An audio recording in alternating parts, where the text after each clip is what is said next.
Bien, bonjour, bienvenue sur ce court podcast sur la 29e journée de championnat de France de football de première division, la fameuse Ligue 1. Il s'est passé des choses très intéressantes et puis c'est pas une journée complète puisque le Paris Saint-Germain n'était pas. On va mettre les résultats. Le Paris Saint-Germain et Nantes ne se sont pas affrontés puisque le Paris Saint-Germain avait obtenu le report de son match contre Nantes. Alors je trouve ça un peu dommage parce que ça fausse un peu le championnat, surtout pour Nantes, hein. Pour Paris, ça change pas grand-chose, ils sont déjà champions depuis la semaine dernière. Pour Nantes, bah, c'est pas le cas. C'est une équipe qui se bat pour se maintenir en Ligue 1 et forcément, bah, ils seront pas au même niveau de match joué que leurs principaux concurrents. Alors évidemment, on peut se douter que contre le Paris Saint-Germain, ça va être un peu compliqué de gagner, mais bon, bah, sur un malentendu, ça peut arriver, hein. Même si Paris, effectivement, a cet objectif en Ligue 1 de rester invaincu. Bon, bah, quand même des équipes qui ont réussi à accrocher des matchs nuls. Bref, à partir donc sur Paris et Nantes, on va regarder un petit peu ce qui s'est passé. D'abord, Reims qui a battu Lens 2-0. Bah, ça va mieux, hein, Reims. Ils avaient battu l'Olympique de Marseille il y a 15 jours, je crois. Là, ils vont battre Lens à Lens. Bon, Lens, qui est une équipe qui ne jouera pas les places européennes, et puis qui est une équipe qui est maintenue, donc il n'y a plus rien à jouer à Lens. Bah, Reims, eux, ils sont allés gagner, eux, ils jouent le maintien, et c'est évidemment 3 points très très importants dans l'optique du maintien. Ensuite, nous avons eu samedi plusieurs matchs. Tout d'abord, Toulouse qui s'est incliné à domicile contre Lille 2-1. Lille qui évidemment vise une place en Ligue des Champions, donc elle va vraiment besoin de ces 3 points. Quant à Toulouse, bon, a priori, il n'y aura pas de problème pour le maintien. Donc une défaite, ça change pas grand-chose. Les 3 points, par contre, pris par Lille sont très importants. Monaco, dans le derby du Sud, qui bat Marseille, ça c'était un match quasiment à 6 points, surtout pour Monaco, puisque Monaco avait l'opportunité de repasser devant l'Olympique de Marseille et de se repositionner pour une place dans les 2-3 premiers. Alors c'est bien parti, pour le moment c'est eux qui ont cette place de deuxième, Marseille est troisième, et Marseille qui est en train de caler en cette fin de championnat, au plus mauvais moment, hein, j'ai envie de dire. Quant à Monaco, bah eux ils se reprennent vraiment au bon moment et je pense qu'ils devraient obtenir cette place qualificative directement. On y reviendra un peu plus tard dans le classement. Ensuite, Strasbourg-Nice, deux équipes qui se battent aussi pour les places européennes. Donc match nul de partout dans un match plutôt spectaculaire. Euh, Dimanche, dans un match alors qui concerne le maintien, surtout pour Saint-Etienne, Brest est assuré du maintien. Je pense pas qu'ils jouent les places européennes cette année.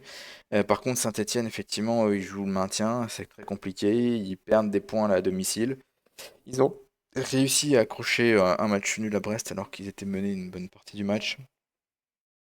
Bravo à eux. Mais le maintien va être très très compliqué. Dans un autre match qui concerne des équipes de bas de tableau, Angers a battu Montpellier. Alors que Montpellier, on a compris, hein, c'est terminé. Ils ont changé l'entraîneur. Jean-Louis Gasset a dit stop, j'en peux plus. Il a été remplacé par Zoumana Camara qui arrive de Paris, qui, je pense, a bien compris que de toute façon le maintien ça serait pas possible et que l'objectif c'était déjà de commencer à préparer la prochaine saison en seconde division. Par contre Angers, eux, ils ont pris 3 points très importants pour assurer le maintien. On verra tout ça au classement. Dans un autre duel de mal classé, c'est Rennes qui a explosé le Havre. Alors ils ont pris vraiment cher, hein, le Havre 5-1 à domicile.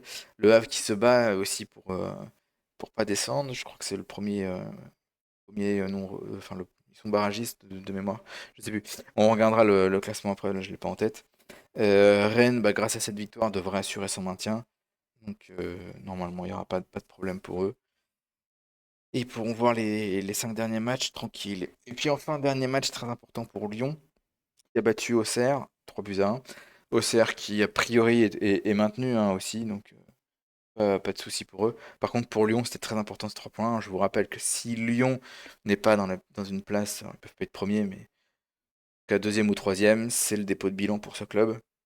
Malheureusement, ils sont toujours rétrogradés à titre conservatoire en seconde division. Et bah, s'il n'y a pas cette place qualificative en Ligue des Champions, c'est cuit, hein. Donc, va falloir leur encore cravacher. Mais ça va mieux en tout cas pour Lyon, ils sont sur une bonne tendance, comme on va le regarder. Au classement, donc Paris champion, pas de problème. Monaco, donc second du classement. Entre Monaco et Nice, qui est septième, il n'y a que 5 points d'écart, hein, donc c'est très très serré. Tout va se jouer dans les dernières journées, là, les 5 dernières journées, ça va être sans doute à couteau tiré et ça va être passionnant. Monaco, donc, est plutôt sur une bonne tendance, hein, sur les 5 derniers matchs, 3 victoires, une défaite, un nul. Donc ça va plutôt bien. Je pense qu'à mon avis, il devrait accrocher hein, cette place de second. Au pire troisième, mais je pense qu'il devrait accrocher cette place de second. C'est l'équipe qui a fait, on va dire, sur l'ensemble de la saison, qui a fait, hormis Paris, qui a fait la meilleure impression. Ils ont eu effectivement un trou. Pour moi, il y a eu un trou d'air, grosso modo, au moment des fêtes, puis un petit peu après, les fêtes de Noël. Là, depuis plusieurs matchs, ça va quand même beaucoup mieux. Ils se sont repris, ça devrait aller pour la Ligue des Champions. Marseille, qui a tant fait la course à la seconde place, bah, ils sont en train de s'effondrer. Et ça, c'est un peu catastrophique pour ce club qui a aussi besoin de la Ligue des Champions, hein. C'est un club qui, l'année dernière, n'a pas joué de Coupes européennes, il ne s'était pas qualifié. Là, bah, cette année, il en faut une absolument, et idéalement la Ligue des Champions. Donc là, c'est vraiment problématique pour Marseille. Ils sont une très mauvaise tendance, hein. 4 défaites, une victoire sur les 5 derniers matchs. Ça va pas très très fort. Euh, alors que les clubs derrière, bah, ça va un petit peu mieux, notamment Lyon, qui est donc quatrième, qui marche plutôt bien, hein, 4 victoires, une défaite sur les 5 derniers matchs. Ils sont plutôt sur une dynamique positive. Leur attaque fonctionne plutôt bien. Alors leur défense, c'est pas toujours ça, mais je trouve qu'il y a quelque chose en tout cas dans cette équipe. Et ils ont aussi des joueurs talentueux, hein, des joueurs d'expérience comme Lacazette ou Tolisso. Et puis bah, Cherki, qui est sans doute hors joueur du PSG, peut-être le meilleur joueur du championnat, quoi. En talent pur. Euh, Si ça continue comme ça, je pense qu'ils peuvent peut-être accrocher la troisième place. Voilà, les prochains matchs sont évidemment essentiels. Lille qui est un peu sur courant alternatif. Voilà, donc une victoire, une défaite, une victoire, une défaite, une victoire, une défaite. Donc là, sur les 5 derniers matchs, ça fait trois victoires, 2 défaites. Je pense qu'ils ont un petit peu loupé le coche à un moment donné. Ça va être compliqué d'accrocher la Ligue des Champions. Alors, on ne sait jamais hein, sur les derniers matchs, mais ça va être un peu difficile, je pense, pour eux. Après, bah, une place de quatrième ou de cinquième, on voit bien comment ils se débrouillent. Et la place de quatrième assure le barrage hein, en Ligue des Champions, hein, donc ça reste quand même malgré tout une bonne place à prendre.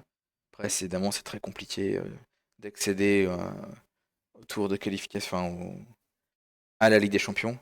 Généralement, les barrages, alors cette année, avaient réussi à Lille, puisqu'ils s'étaient qualifiés en battant, alors je sais plus qui, c'était le Pana et le Fenerbahçe, je crois. Mais les clubs français, généralement, n'y arrivent pas, hein. C'est très rare que les clubs français passent au barrage. Ensuite, Strasbourg, qui était sur une très bonne tendance, hein, donc 4 victoires, un nul. Ça allait très très fort, ils s'étaient bien positionné. Là, ils viennent de caler effectivement contre Nice, un concurrent direct.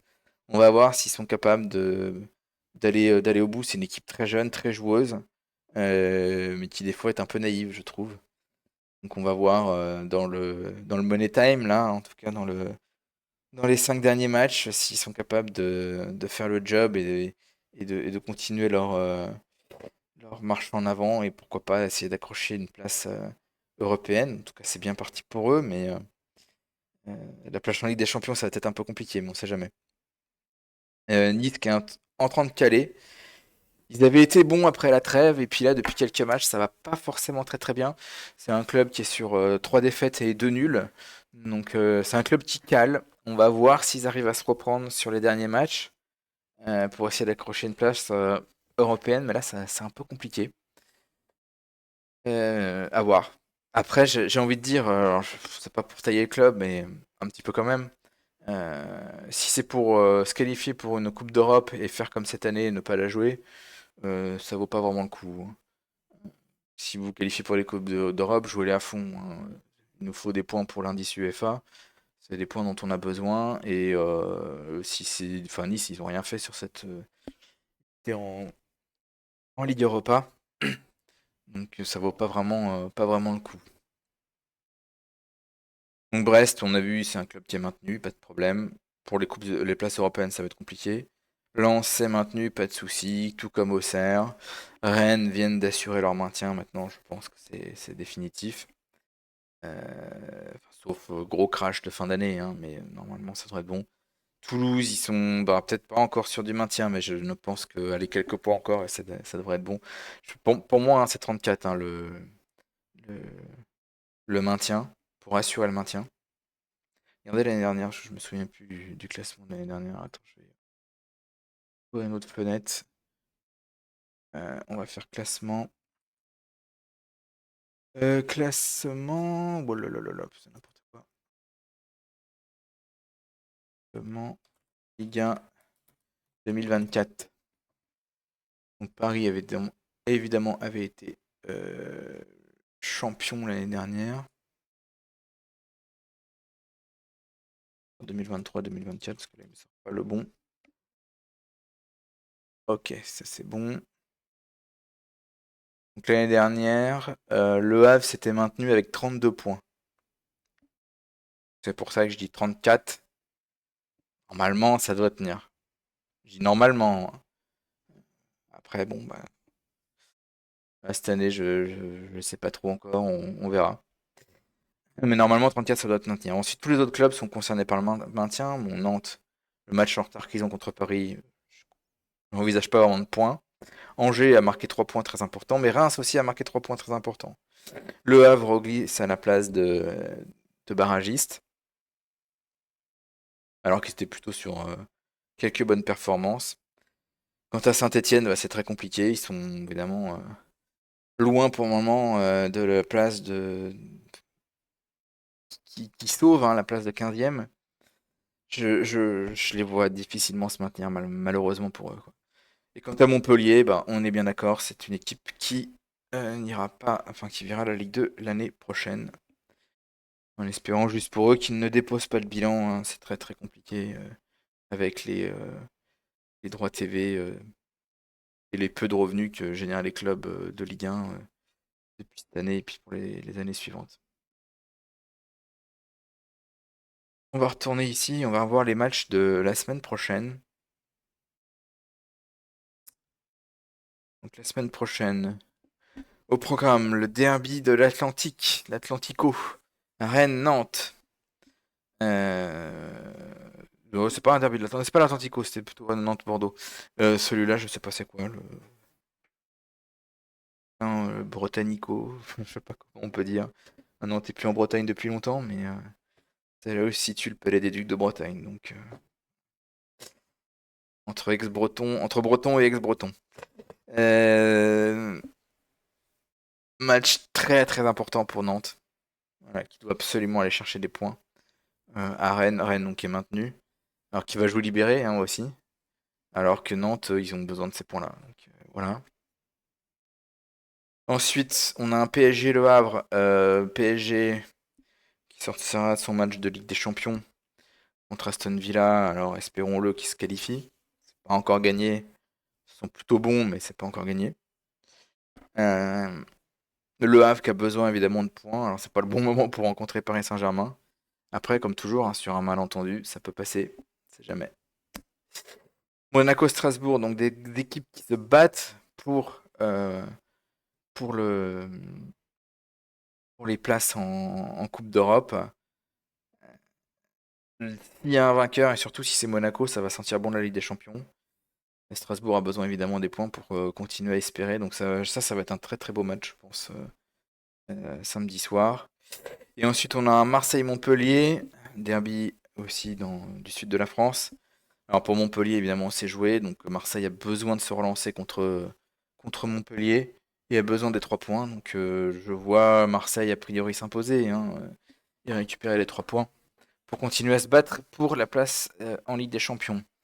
Lille-Auxerre, alors Auxerre n'a plus rien à jouer, hein. Par contre Lille, bah, c'est toujours les places en Ligue des Champions. Ils doivent absolument gagner à domicile. Donc je vois plutôt Lille s'imposer. Brest-Lens, là on est sur des équipes qui ne jouent plus rien du tout. Donc open bar, hein, on s'amuse comme on peut.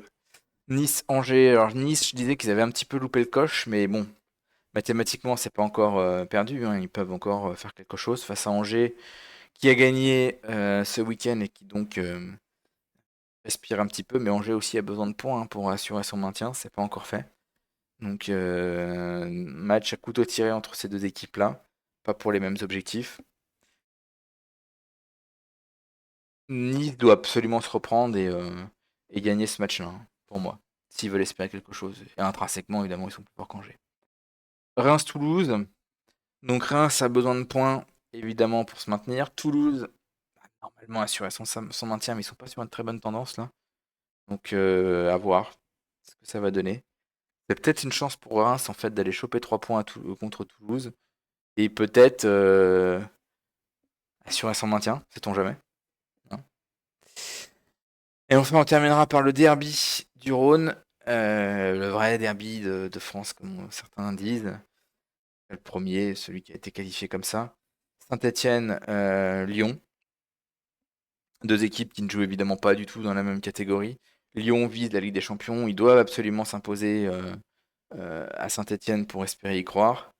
Quant à Saint-Étienne, bah, eux aussi, ils ont besoin de maintien. Ils doivent s'imposer face à Lyon s'ils veulent espérer encore quelque chose en termes de maintien. Donc, match aussi à couteau tiré qui sera à fort enjeu. Cette fin de saison est assez passionnante, hein. Je pense qu'il y a pas mal de matchs qui sont très très bien. Et puis on aura le match la semaine, euh, la semaine suivante entre Nantes et Paris Saint-Germain. Un match pour de rattrapage puisque Paris n'aura pas joué. N'avait pas joué. Donc voilà, bah écoutez, dites-moi ce que vous pensez de tout ça, si vous êtes d'accord avec moi, si j'ai dit de la grosse merde, si j'en ai pas dit. Et, et on se retrouve pour un prochain podcast. À bientôt.